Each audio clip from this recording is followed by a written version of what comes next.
Are you tired of your friends pointing to George Monbiot's Regenesis when he portrays manufactured foods as the solution to food and agriculture and the climate crisis?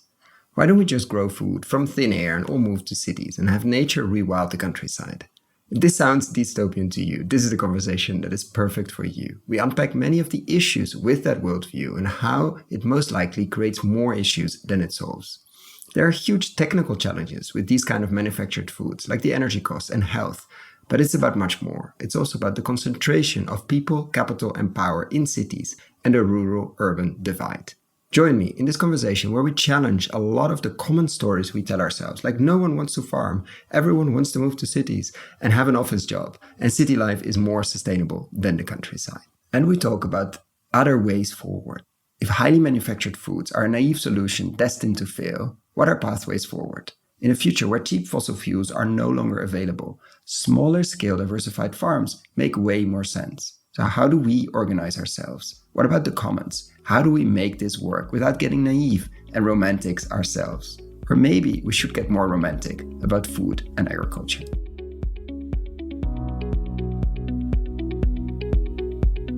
This is the Investing in Regenerative Agriculture and Food podcast, investing as if the planet mattered, where we talk to the pioneers in the regenerative food and agriculture space to learn more on how to put our money to work to regenerate soil, people, local communities, and ecosystems while making an appropriate and fair return. Why my focus on soil and regeneration? Because so many of the pressing issues we face today have their roots in how we treat our land and our sea, grow our food, what we eat, where and consume. And it's time that we as investors, big and small, and consumers start paying much more attention to the dirt/soil underneath our feet. To make it easy for fans to support our work, we launched our membership community, and so many of you have joined us as a member. Thank you. If our work created value for you, and if you have the means, and only if you have the means, consider joining us. Find out more on gumroad.com/investing-in-regen-ag. That is gumroad.com/investing-in-regen-ag. Or find the link below.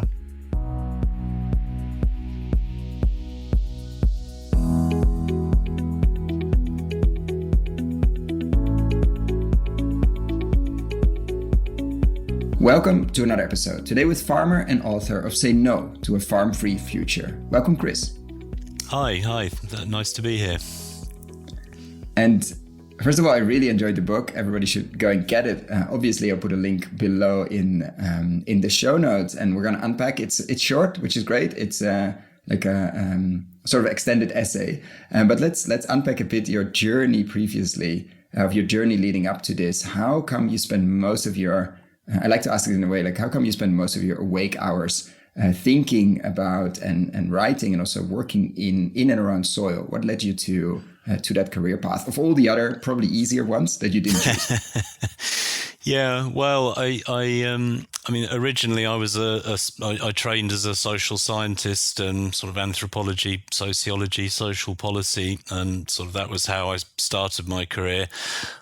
I guess in anthropology, I was kind of interested in peasant farming and you know, the whole way that farmers are sort of integrated into the wider global economy. But I didn't actually know anything about farming itself back then. It was kind of an intellectual interest. But I guess it was sort of the late 90s, it was the whole, climate change was starting to sort of rise up the agenda, and sort of energy and food futures kind of was looming large in that. And I kind of felt the need to be doing something a little bit different with my career. So I kind of stepped away from academia and into small scale local farming, sort of veg growing basically. And yeah, I've sort of done that to greater or lesser degree since then, but that kind of draws you back into the politics and the social science almost, you know, because you sort of realize you're a small pawn in a bigger economic system. So sort of some of my more recent writing has kind of emerged out of that experience. And do you remember what led you, or what was drawing you to the smallholder and the peasant side to begin with? What was the pull there from a sociology side of things? Super interesting, but not the first choice, I think, for many. Yeah, I mean, I suppose, you know, it's part of a bigger critique of the global economy. I guess we've sort of created this kind of mad juggernaut of a system that, you know, sort of huge amounts of energy, huge amounts of capital, sort of huge amounts of economic action that we kind of mobilize through, you know, quite abstract means. And I guess, you know, kind of drawn to that sort of counter argument, that counter current, you know, people like Ivan Illich or the distributists I'm sort of interested in, or sort of, you know, Gandhi, you know, it's manifested in different, you know, different politics, different ideas in different places, but essentially the idea of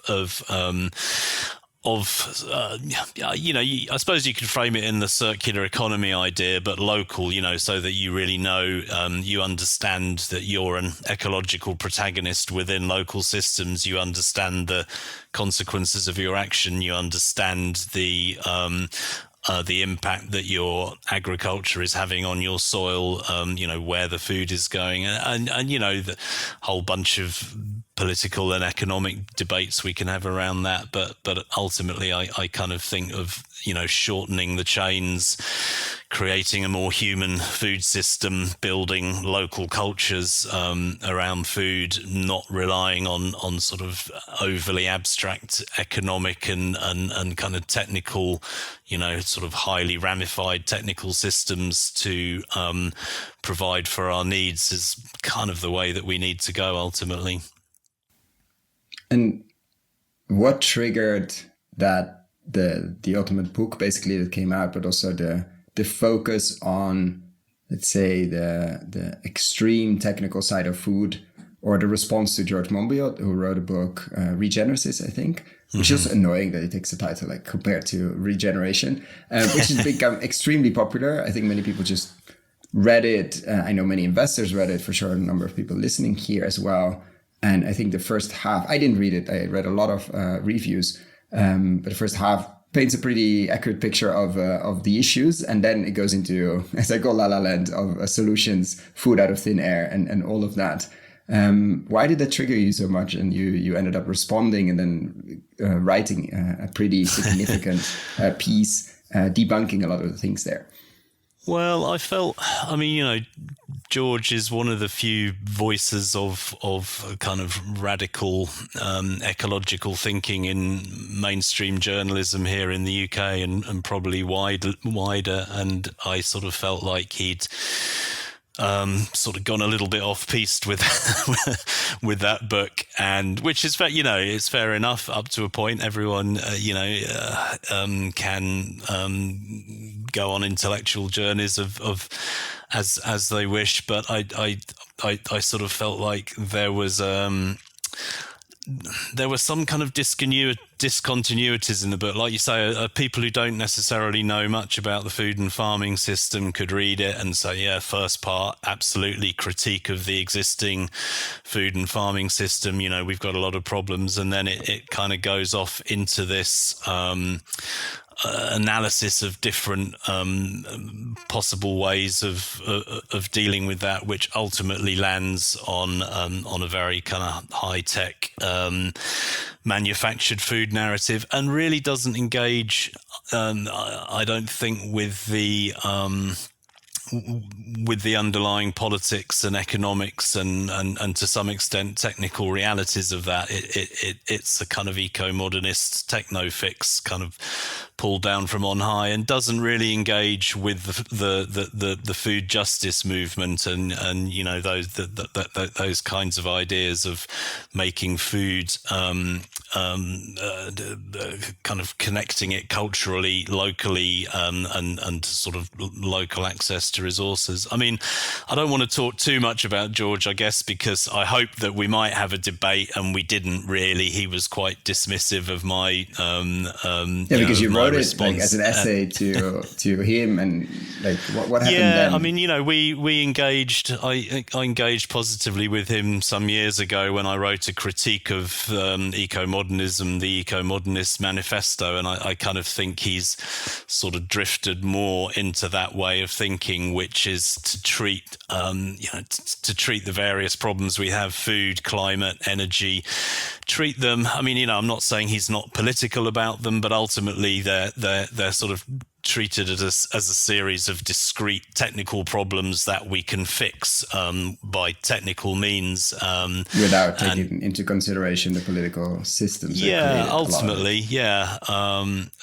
Which, and I think part of the reason for that is because the political considerations are huge. I mean, we're talking about sort of fundamentally redesigning or reconfiguring the way that we live.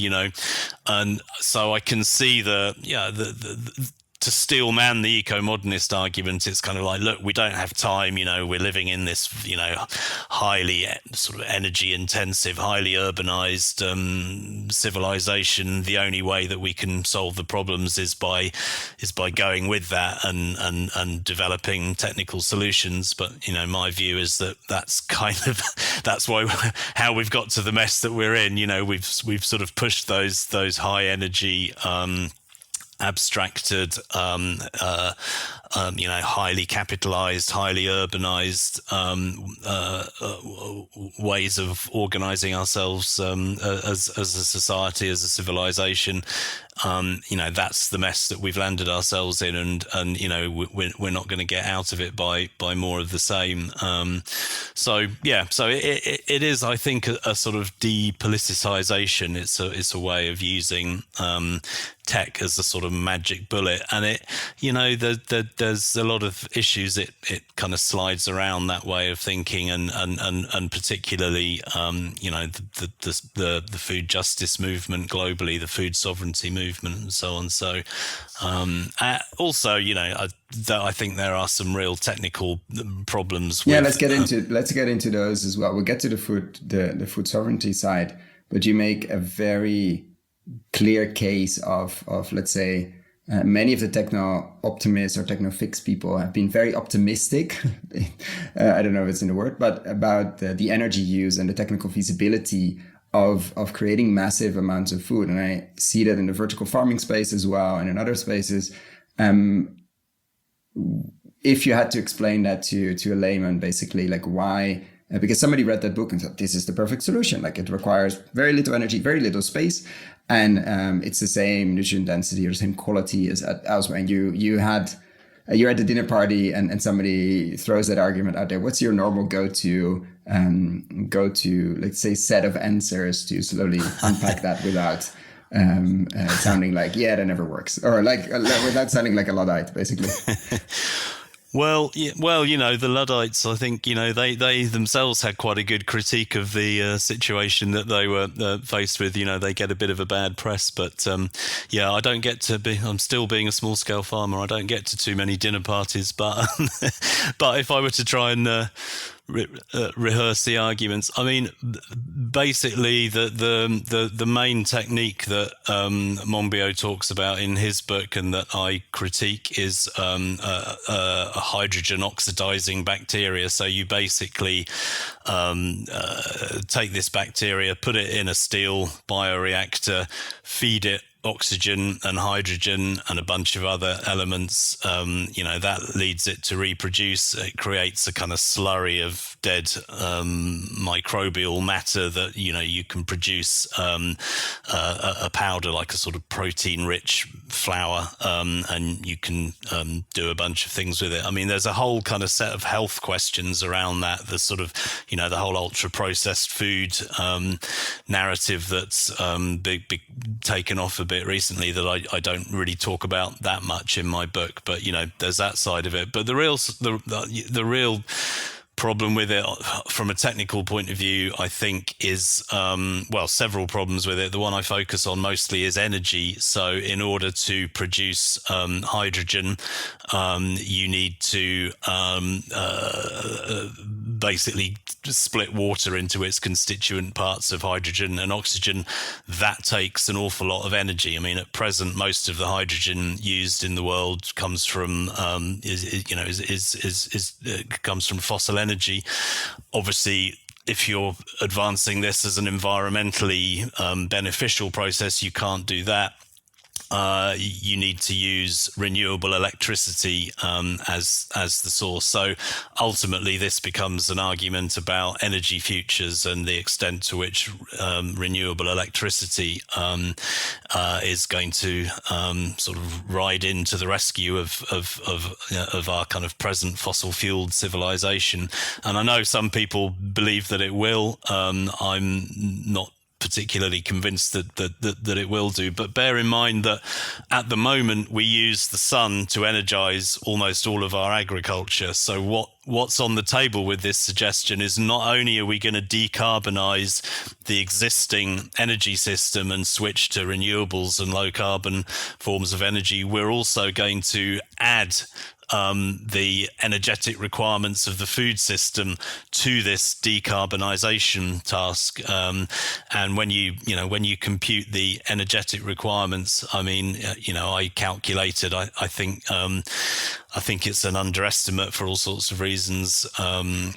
Something like sort of 60 odd kilowatt hours of energy per kilo of protein, and this here we're talking mostly about protein. If we're talking about feeding the world, we got to think about the energy calories as well, which is even more problematic. So it's a huge, if you scale that up in terms of a mass feeding of the global population, it's a massive energy requirement that we're adding to the existing energy system, which we're not doing a great job globally of decarbonising anyway. So I think from a sort of energy futures and climate change point of view, it doesn't really stack up.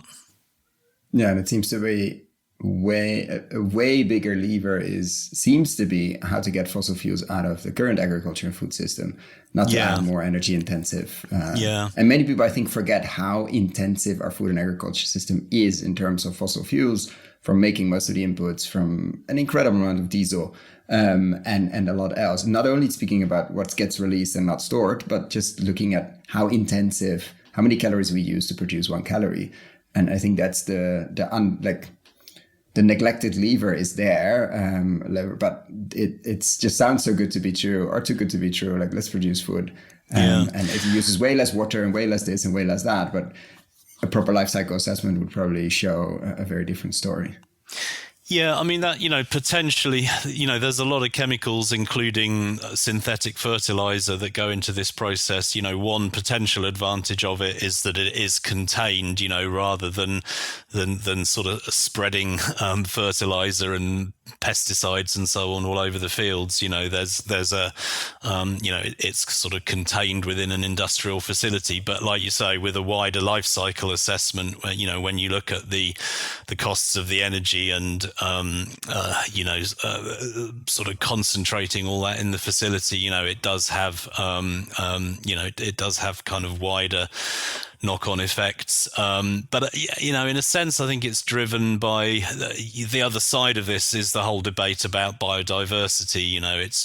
It's driven by the idea that agriculture sort of has an intrinsically negative impact on nature. So the idea is to try and sort of remove food production from nature.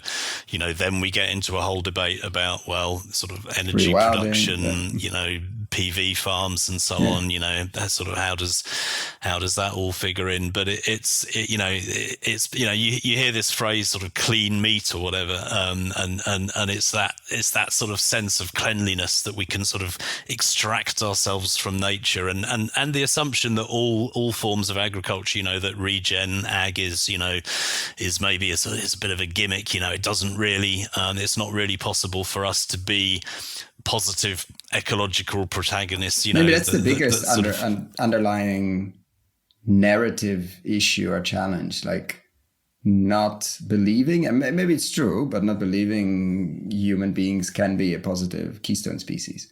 Yeah. And I mean, we don't have a really good track record recently and not so recently, but it's an interesting underlying, okay, let's remove ourselves. Let's all move to the city as well. We'll get to the urban rural, and let's not touch it. And then forgetting that we're part of it, and we'll get sick if we're not part of it. But let's not touch, let's fence and rewild, and because we just have a terrible track record until now in managing landscapes. Yeah.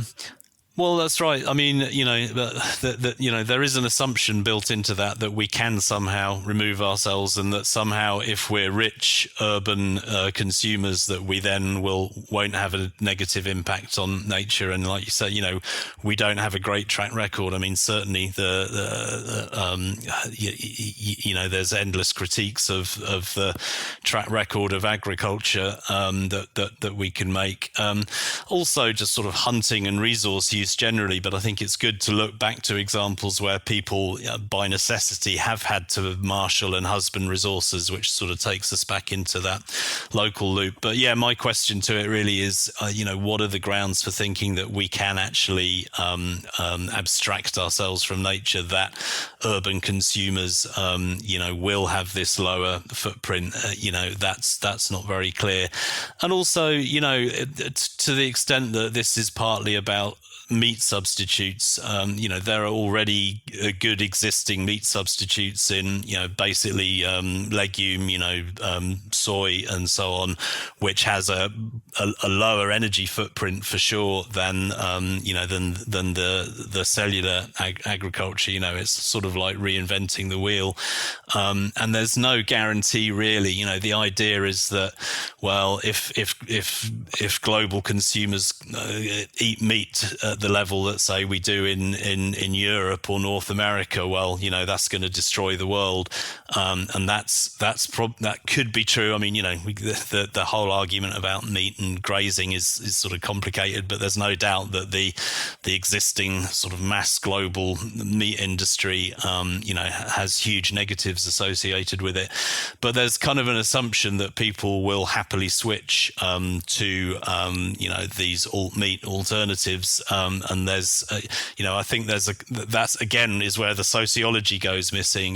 Meat, what's to stop meat from then becoming this very highly sought after prestige good? That's kind of what's happened, driving the price of meat down, making it more available through negative practices. So the idea that people will just happily switch to this alternative product, is problematic, and the product itself is problematic in different ways. So yeah, I think there are some real question marks about it.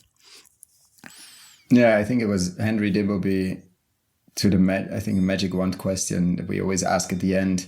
Said, make everybody loves lentils. That would make a huge impact. Not everybody, because that would create other lentil issues.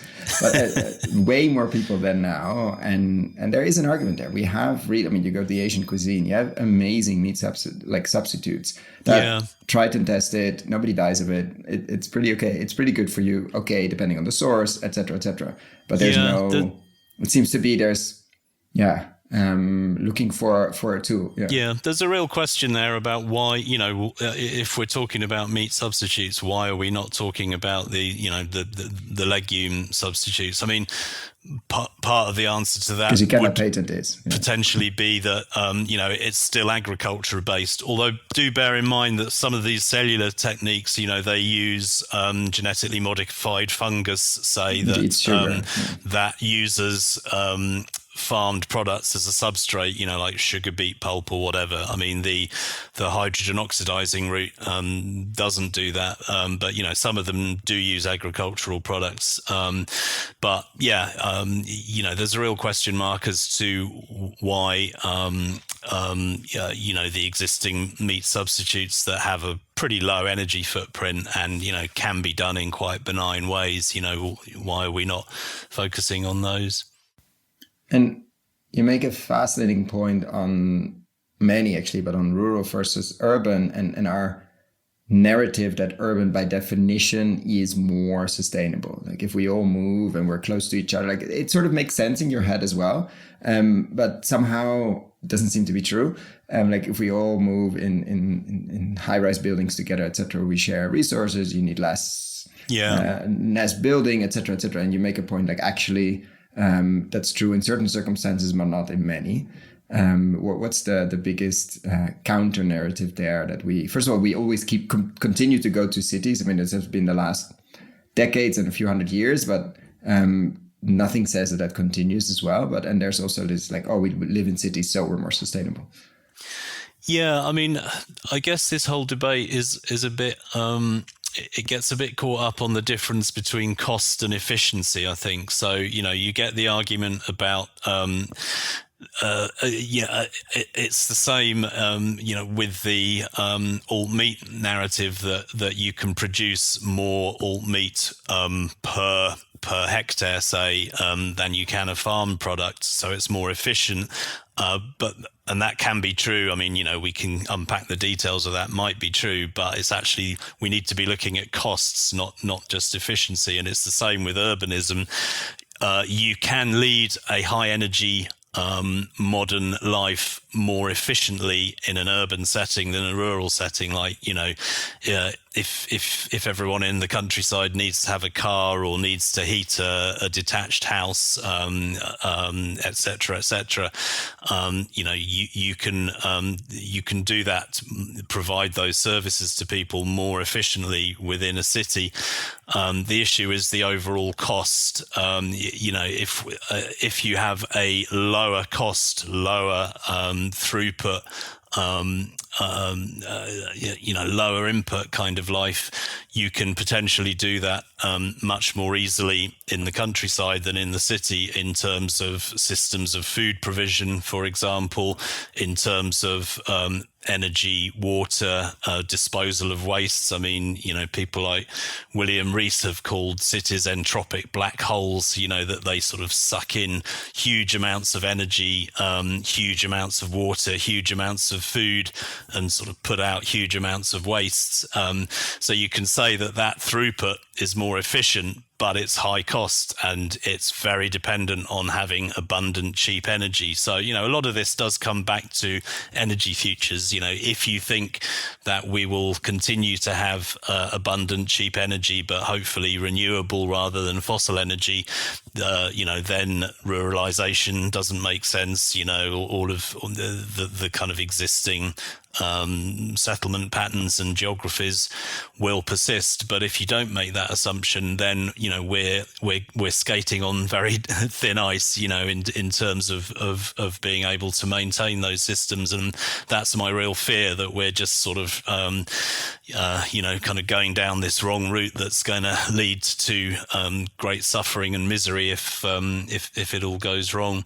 And to some extent, urbanization has been, it's been a long time coming, but really the sort of breakneck urbanization of recent years, it's a very recent modern phenomenon. It's and it's based on this idea of sort of creating a greater economic action, essentially, that of essentially divorcing people from the possibilities of producing for needs locally, that those kinds of closed loop local cycles sort of things we were talking about earlier, and sort of bringing people into sort of much faster, wider circuits of energy and capital exchange. And that can be great. I mean, often people don't really have much choice. People go to where they can secure peace and prosperity. Generally, in the world in recent years, that has meant cities. Although, it's complicated. A lot of people, poor people globally, have sort of complex livelihoods that kind of interact between the rural and the urban. So, to some extent, I want to question this narrative of, nobody wants to farm, everybody wants to move to the city. That to the extent that it's true, that's been driven by people not necessarily having choices. That whole histories of sort of enclosure and expropriation. But to the extent that it's true, it's because it's been easier for people to find prosperity in cities. I don't think we can necessarily, or in mass urbanism, the kind of big mega cities that we see in the world today, I don't think we should necessarily assume that that's going to be the case long term. And so, that puts us into difficult territory. But I think we need to, it's something that we need to be talking about, and not assuming that, the way that the world has been organized in the last few decades with very high energy fossil fuel based systems is going to be the way of humanity long term in the future.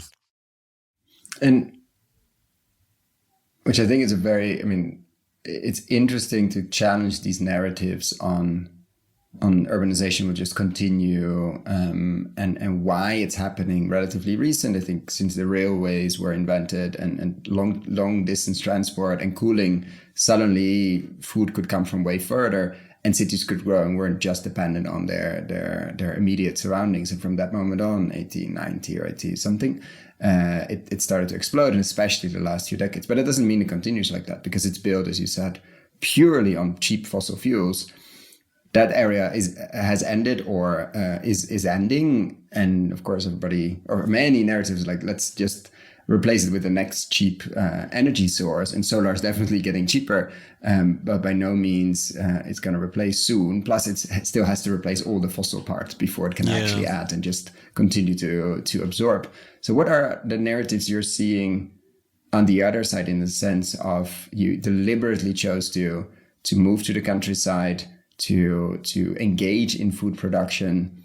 Has that changed since you moved? Like, is there a wave under the radar, or not necessarily under the radar, of people that are, let's say, thinking similar in that sense? Is the back to the land movement, as we've seen a few decades ago, is especially in the oil crisis, then is that happening now as well? You hear many people longing for that connection with soil or with nature. And what do you see from your perspective? I mean, yeah, it is happening. I mean, just to go back to the way you set that question up, I think one aspect, as you said, there's been this long-term history of urbanization, which has been fossil fuel based. In recent years, it's also been connected with kind of globalization, with increasing manufacturing and industry in places like China and India. And to some extent, that has been based on levels of exploitation of rural labor and of countries that are peripheral to sort of zones of industrial output. But I don't think that's it's not sustainable, partly on an energy basis, but also on a social basis, in terms of continuing to seek high levels of economic growth and profit.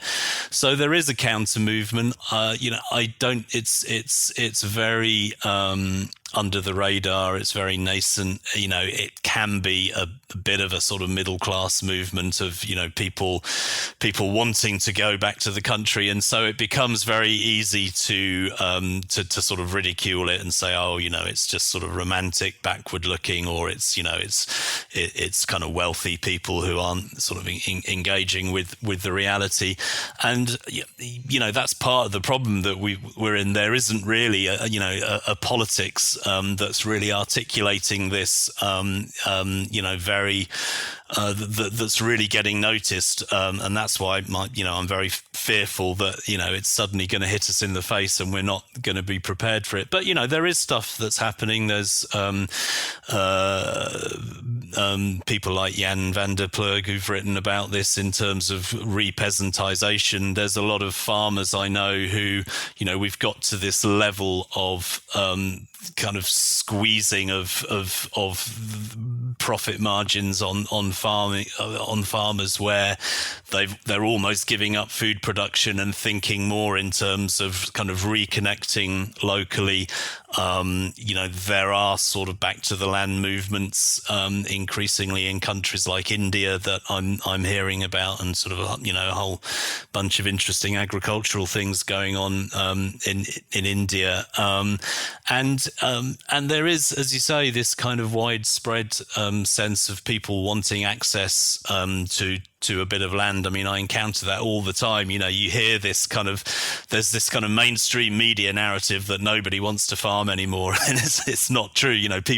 People don't want to be sort of screwed by the big food system and be trying to churn out food and be up to their eyeballs in debt. But people do want to farm. People do want to be producing food, growing crops, and so on. And it tends to be the more diverse, the things that are good for us, the fruit and the vegetables, mixed farming, all of the things that the kind of big food system squeezes out. So, and there's movements like La Via Campesina, the food sovereignty movement. There's a lot of activism around local food in countries throughout the world, in relation to local political circumstances. But it's not, it hasn't kind of risen up the radar and sort of turned into a larger politics.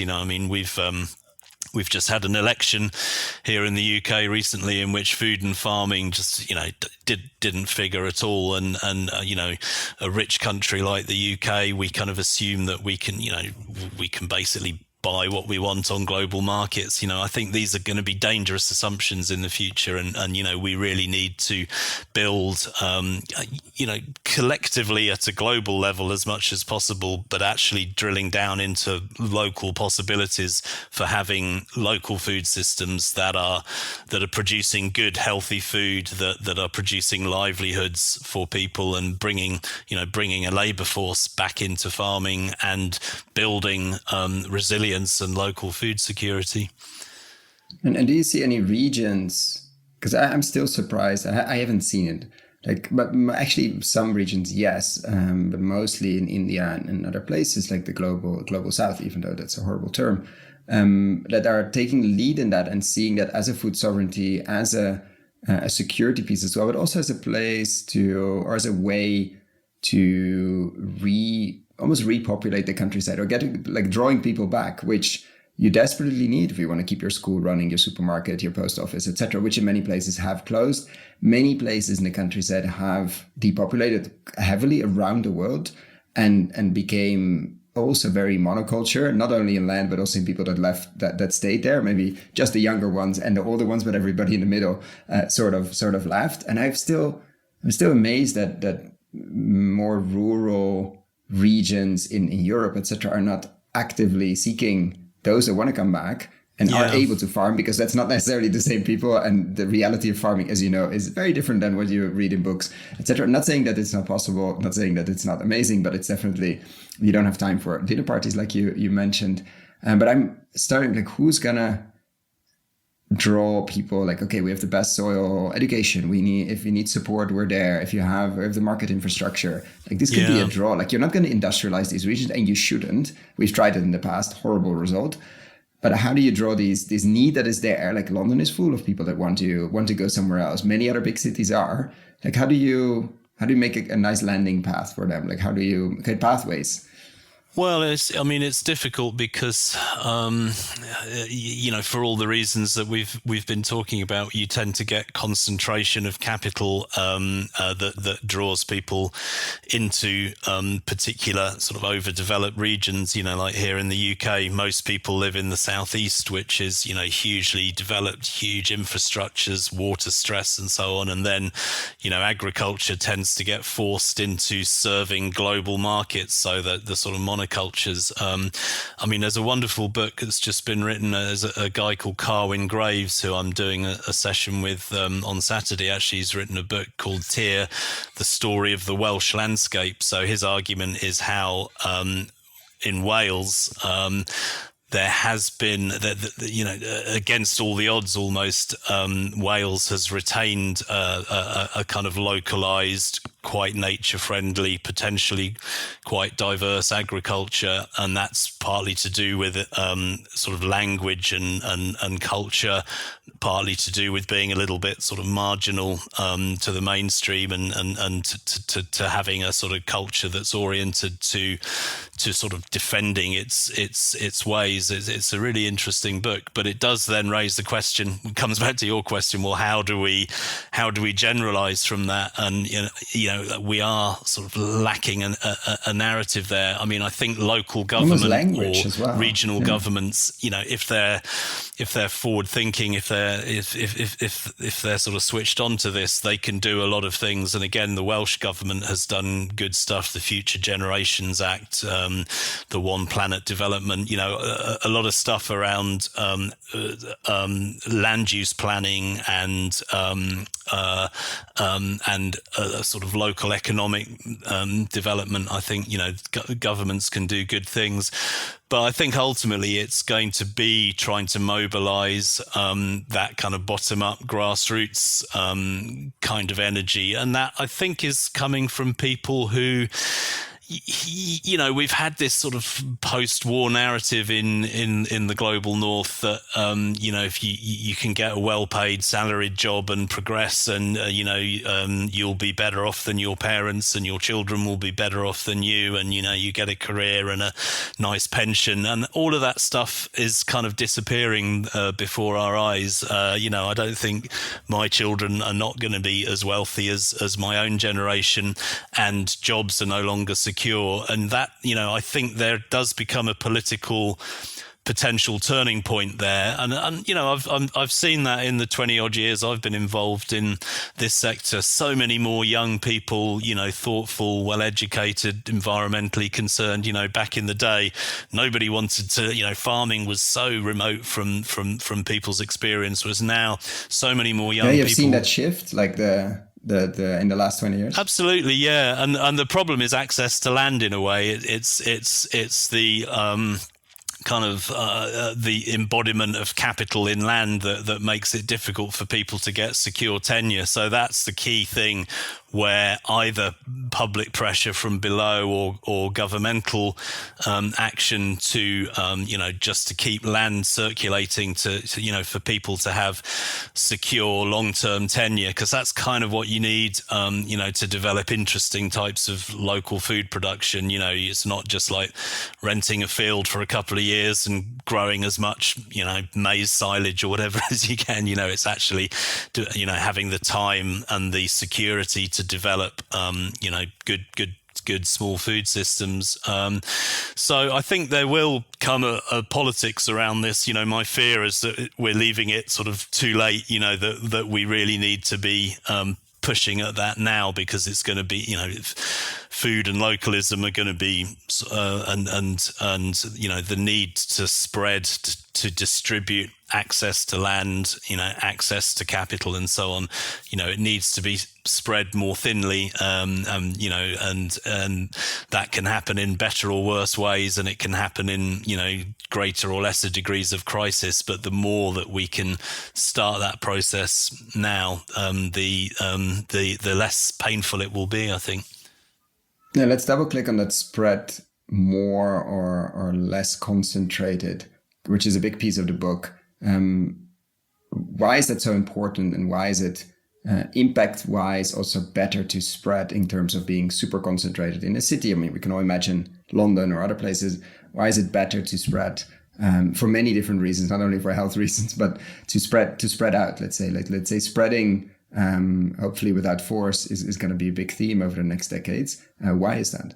Yeah, well, I mean, partly it's labour input into agriculture. I mean, it's a strange sector in which, more or less every other economic sector, if you talk about creating jobs, it's like, great, more jobs, whereas agriculture, the whole narrative has been, let's get people out of agriculture. Because nobody wants to do it. Yeah, and there's no real reason, I mean, there's this real morass of bad economics around this in terms of food prices, labour prices, energy prices, sort of land and housing prices. And I mean, essentially what's happened in the UK, as in many other countries, I think, is that people, food prices historically have reduced, but that's partly because we've produced, bad global food commodities using, as you were saying earlier, heavy inputs of fossil fuels and agrochemicals and so on.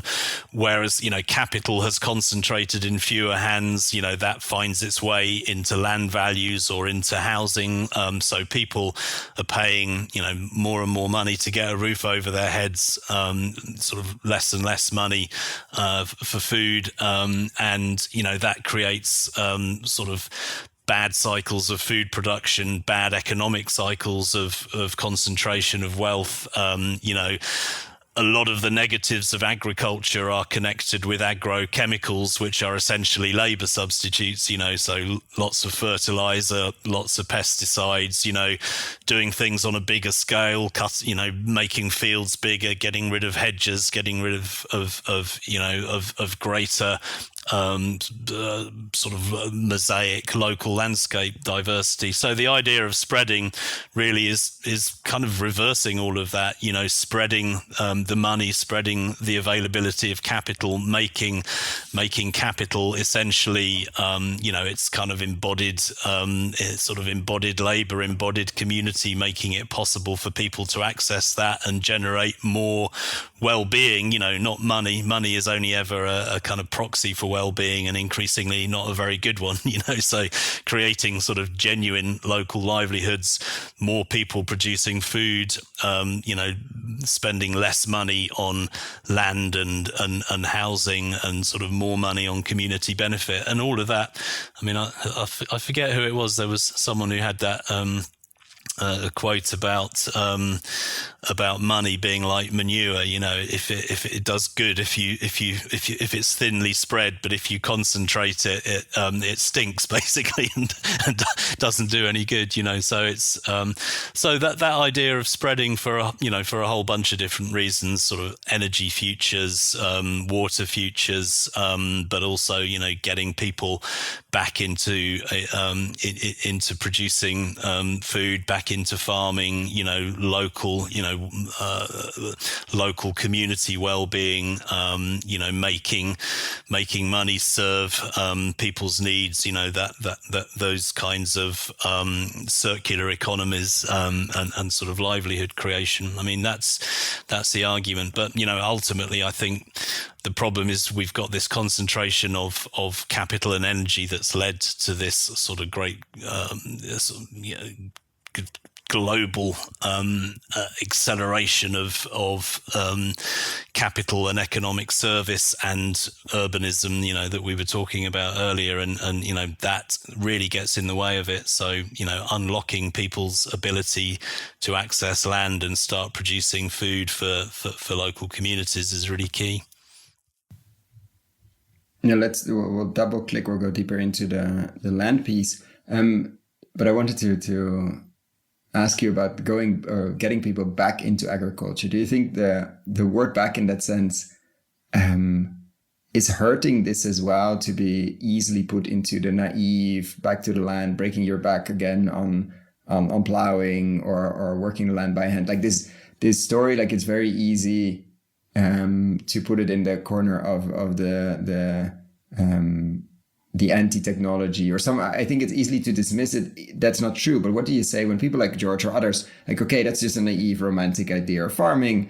We shouldn't entice people to go back actually to going forward. But that word, the sort of narrative of this is just naive. We'll never feed, etc. What do you say when people throw that at you, if they ever do? Oh yeah, they throw it at me all the time. Yeah, and that's one of the problems.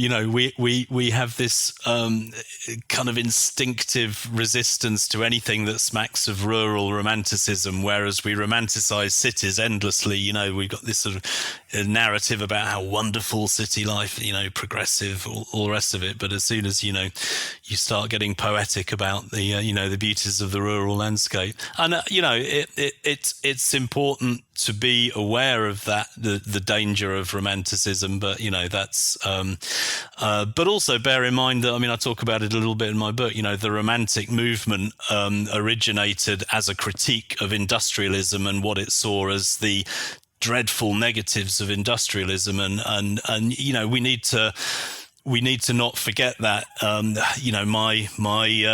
My great-grandfather was, came from a coal mining family and was killed in a pit explosion in the late 19th century. So, that sort of industrial impetus to create, a world of manufacturing and urbanism came at a heavy, heavy human cost. I think the key thing is not to fixate on the past and say we need to go back to some particular image of the past. I do think it's worth thinking in terms of letting go of these spatial metaphors of progress, going forwards, going upwards, and actually, well, that's led us into a whole bunch of problems, so it might be worth taking a step back from that, and really questioning what is a good life. The sort of backward-looking aspect of this is learning. People in the past had to create livelihoods with local and low-energy means. So more or less every part of the world has got a traditional agriculture that fed people with low energy input and locally, and we can learn from those people. That's all I'm really saying. I'm not saying we should be trying to replicate everything exactly as they did, but let's get over ourselves a bit. Let's get over our arrogance that we've solved all these problems and just look. You hear this quite a lot now with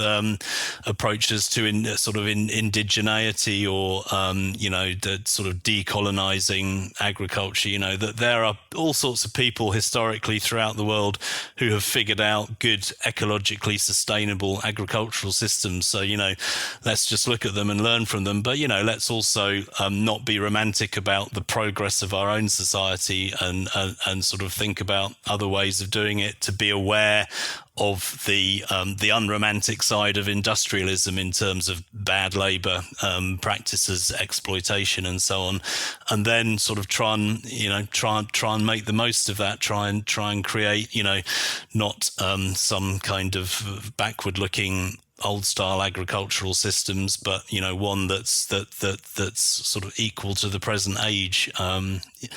And yeah, that's what it's about ultimately. It's not about trying to recreate any particular image of the past.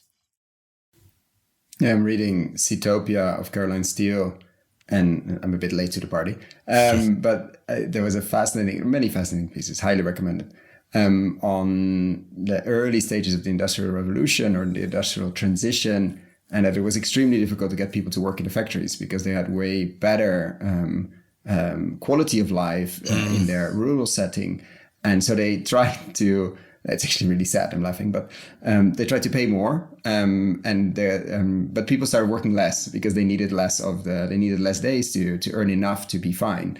And so they tried, I think, another round, and it just didn't really make sense because people kept working less and less, which is sort of what we, I think, predicted in what was Keynes predicting, like we'll have so much free time that we don't know what to do with it. Yeah. That didn't really happen. We're working more and more ever.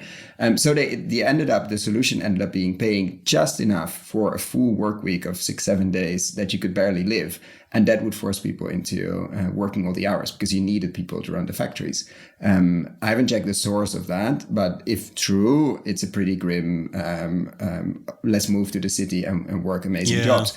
Of course, we can easily say that now as we're working from a laptop and doing consultancy work.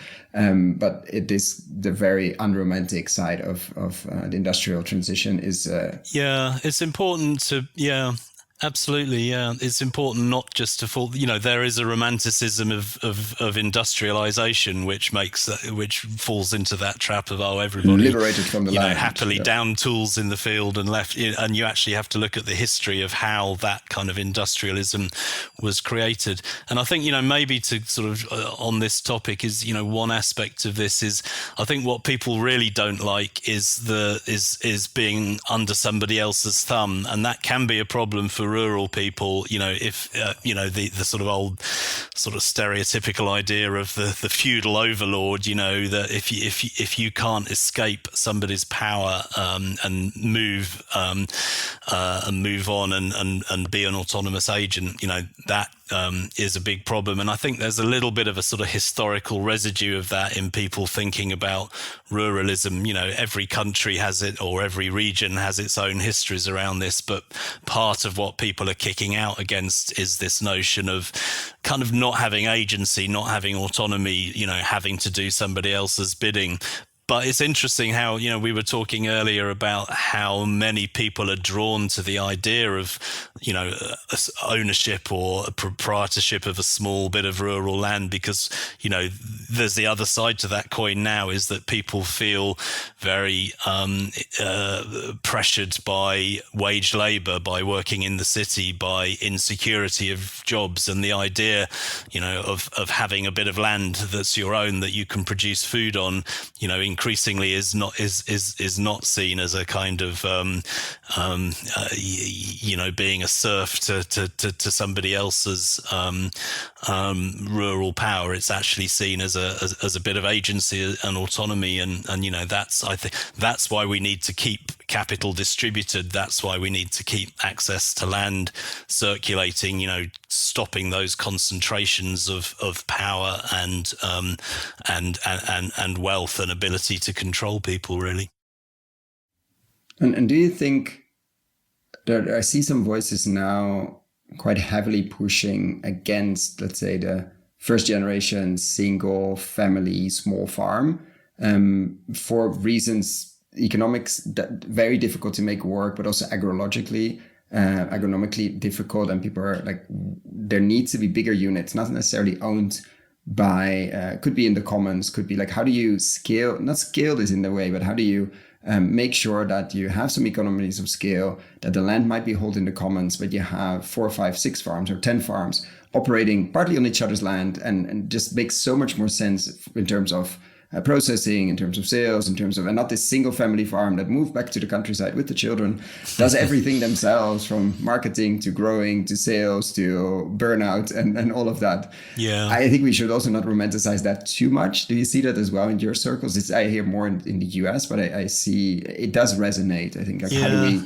escape also that trap of everything ourselves on our little piece of paradise? Yeah. Yes, I mean, that's a really interesting one, and it's hard to come up with a kind of general answer to that. I agree with you. Context. I mean, I think sorry?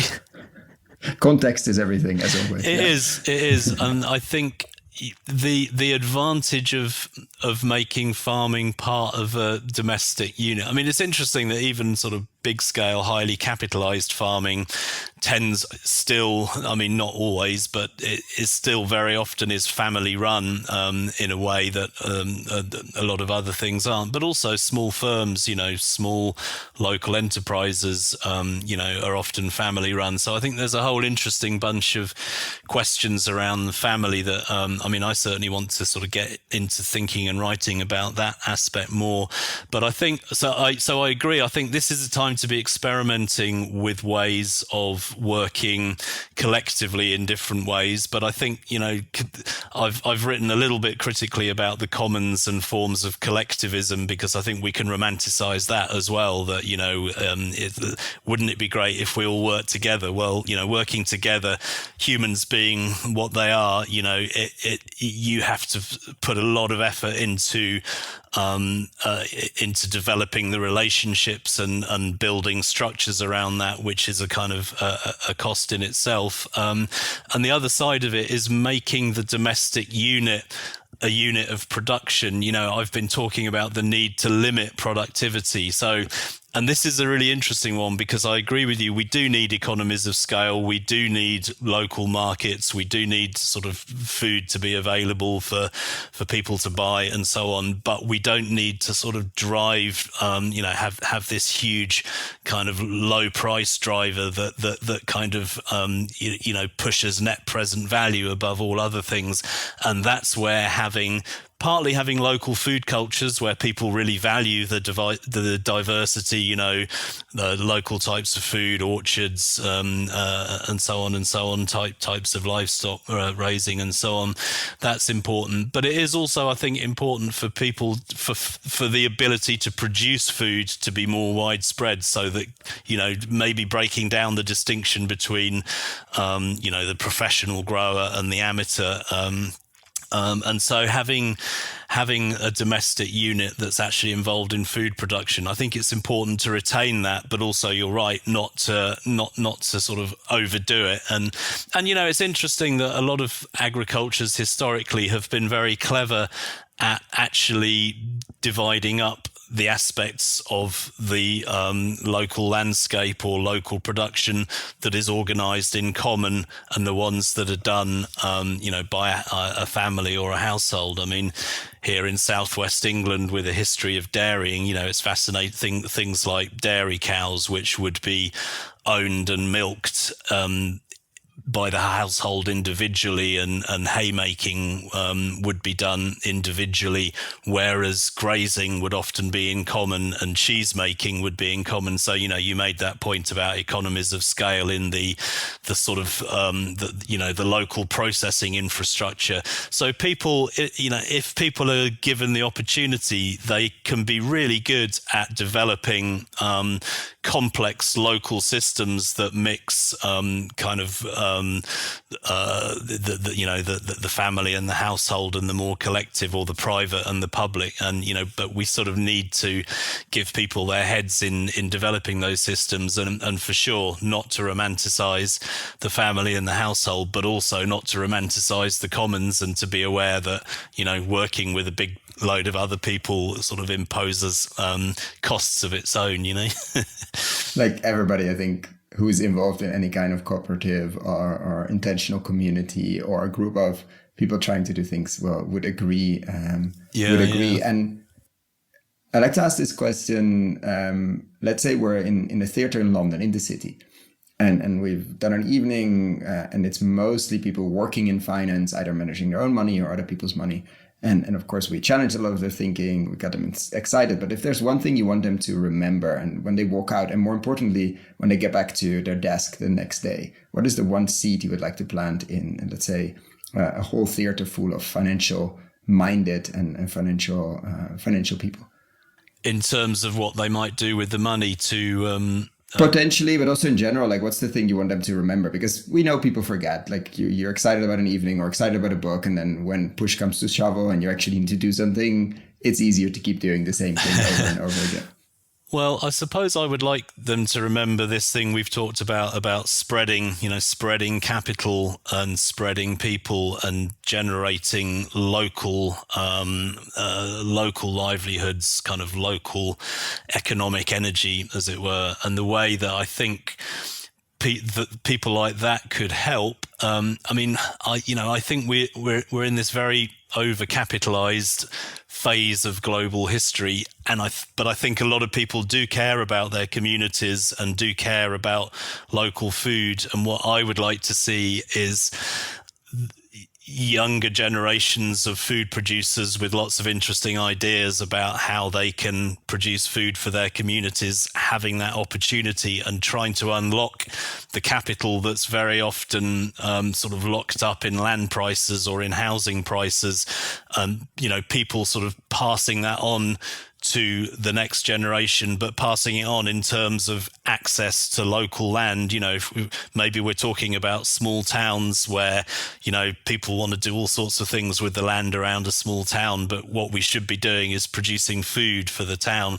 So if people could use accrued capital, either on a sort of individual personal level, people who've sort of done well in their careers and have a nice house can release a bit of capital to access some land, or, people who are more part of the financial world, maybe to sort of create some matched funding for that kind of thing. And again, we get into all these issues of human relationships and people sort of figuring out vehicles that work. But that, I think there is impetus, or potentially there's impetus there for people to create good local structures for people to produce food that serves local needs and is beneficial to wildlife. Just, sort of multiple wins if we can kind of put some of that capital in service of that, of small local access to land and creating these kind of local food loops. So that's what I'd like to see. Make that capital work locally in terms of access to land for good food production purposes. Spread the money. And what would you do if you would be in their shoes and, for example, have $1 billion or £1 billion, to put to work for any length of time, for any return profile, etc.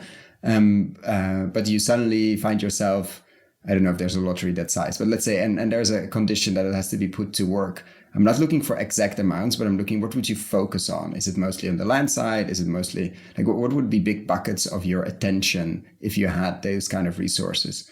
I think it would, from my point of view, it would be mostly on the land side. I mean, I would do pretty much what I just said and try and create, I would sort of use that money. There's groups like the Ecological Land Co-op here in Britain, and there's other groups, similar groups in France that I'm aware of. I'm sure many other countries which are trying to access land, but, it's hard when you're pitted against big corporate players or big scale farming. So I would use money like that, basically say, well, look, ultimately we're animals, we're organisms, we need to eat every day. You can't eat money, and searching for sort of high returns on profit is maybe not going to be of great long-term service to oneself or to humanity, whereas using that money to create good structures, or either to access land directly and sort of create that kind of those beneficial local circuits of exchange, or to use the money to sort of make the infrastructure around that flow a bit more easily, to do some experiments, trials, sort of demonstration projects, or building financial vehicles. I mean, certainly using the acumen that people in the financial world, who understand money, applying that to local food production, but not with a view to maximizing return, but with a view to maximizing local social benefit, could be hugely beneficial. And that, I think, is ultimately what we're going to have to do. And, the sooner that we, all of us using our different skills, kind of, jump on that train, the better, really, but I think access to land is key, because, capital tends to accumulate in it. And if we don't have, we've stripped out a lot of that local food infrastructure. I mean, that would be another thing, that those kind of processing facilities and local food infrastructures, the easiest thing to do is to invest money in land and to farm it almost as an afterthought with, whatever is the cheapest, quickest, best return for your buck. But we actually need to be building a more diverse local and ecological food systems. So, finding ways to make money work in that, I think, is really what we need to be doing. And as a final question, which usually leads to other final questions, but if you had a magic wand and you could change one thing overnight, what would that be? If I could change one thing overnight, anything, global consciousness, land ownership, taxes, anything. I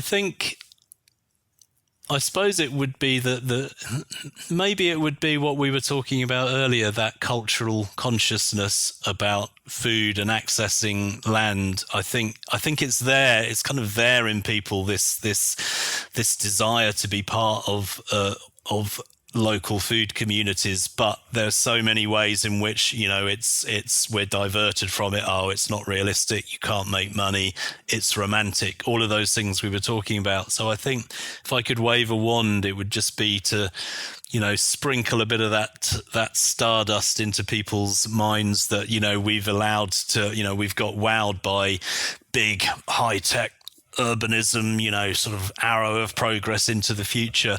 If we could really just connect with that other narrative in ourselves about food, about being an organism, about being local, about being part of communities, I think a lot of those other things could then start falling into place. So yeah, it would probably be that magic wand with a bit of localism, stardust to it. Actually, it's a perfect end to this conversation. So I want to thank you so much for coming on here, for the work you do, obviously for growing food, and for writing the book, and of course questioning a lot of the narratives that we not necessarily maybe on this podcast, but hear a lot, like the push to the city, everything is efficient there, sustainable progress, and just questioning that and putting some real numbers under that as well. Like, let's look at the energy potential energy costs of this revolution or this revolution versus that, etc.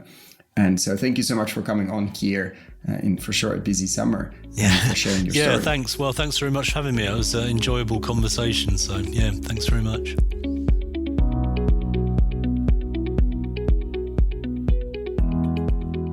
Thank you so much for listening all the way to the end. For the show notes and links we discussed in this episode, check out our website, investinginregenerativeagriculture.com/posts. If you like this episode, why not share it with a friend or give us a rating on Apple Podcasts? That really helps. Thanks again, and see you next time.